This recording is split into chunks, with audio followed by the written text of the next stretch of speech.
ഗസയിൽ വെടിനിർത്തൽ നടപ്പിലാക്കാനുള്ള ചർച്ചകൾ ഇസ്രായേൽ സൈനിക പിന്മാറ്റവുമായി ബന്ധപ്പെട്ട തർക്കങ്ങളിൽ വഴിമുട്ടുന്നതായി സൂചന.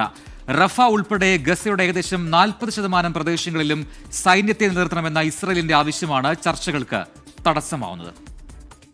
ഗസയിൽ 57,000-ത്തിലധികം നിരപരാധികൾ കൊല്ലപ്പെടാനിടയാക്കിയ 21 മാസമായി തുടരുന്ന ഇസ്രായേൽ അധിനിവേശം അവസാനിപ്പിക്കാൻ കഴിഞ്ഞ ഞായറാഴ്ചയാണ് ദോഹയിൽ വെടിനിർത്തൽ കരാറിനായുള്ള ചർച്ചകൾ ആരംഭിച്ചത്.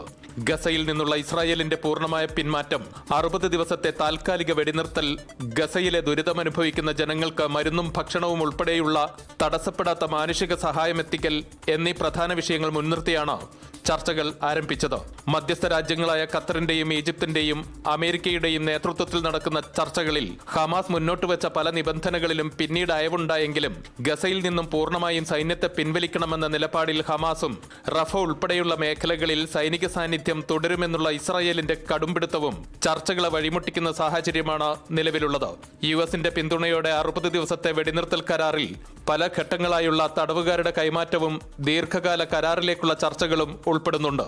എന്നാൽ ഇക്കാര്യങ്ങളിലും അനിശ്ചിതത്വം തുടരുകയാണ്. ഹമാസിനെ നിരായുധീകരിക്കുന്നത് സംബന്ധിച്ച് കരാറിൽ വ്യവസ്ഥ വേണം എന്നതാണ് ഇസ്രായേൽ മുന്നോട്ട് വെച്ച പ്രധാന ഉപാധി. എന്നാൽ നിരായുധീകരണം ഒരു നിലക്കും അംഗീകരിക്കില്ലെന്ന നിലപാടിൽ ഹമാസും ഉറച്ചു നിൽക്കുകയാണ്.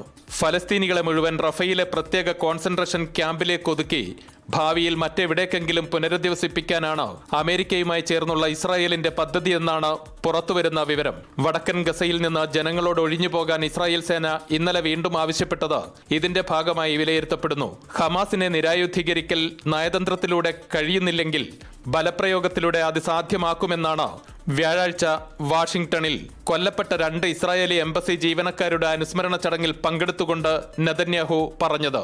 ദോഹയിൽ നടക്കുന്ന ചർച്ചകൾ ഒരാഴ്ച പിന്നിടുമ്പോൾ പല നിർണായക വിഷയങ്ങളിലും ഇസ്രായേൽ കടുംപിടുത്തം തുടരുകയാണ്. അതുകൊണ്ട് തന്നെ കൃത്യമായ ഒരു വെടിനിർത്തൽ കരാറിൽ എത്തിച്ചേരാൻ ഇനിയും ദിവസങ്ങൾ വേണ്ടിവരുമെന്ന് തന്നെയാണ് പുറത്തുവരുന്ന സൂചനകൾ. ദോഹയിൽ നിന്നും അൻവർ പാലേരി, 24.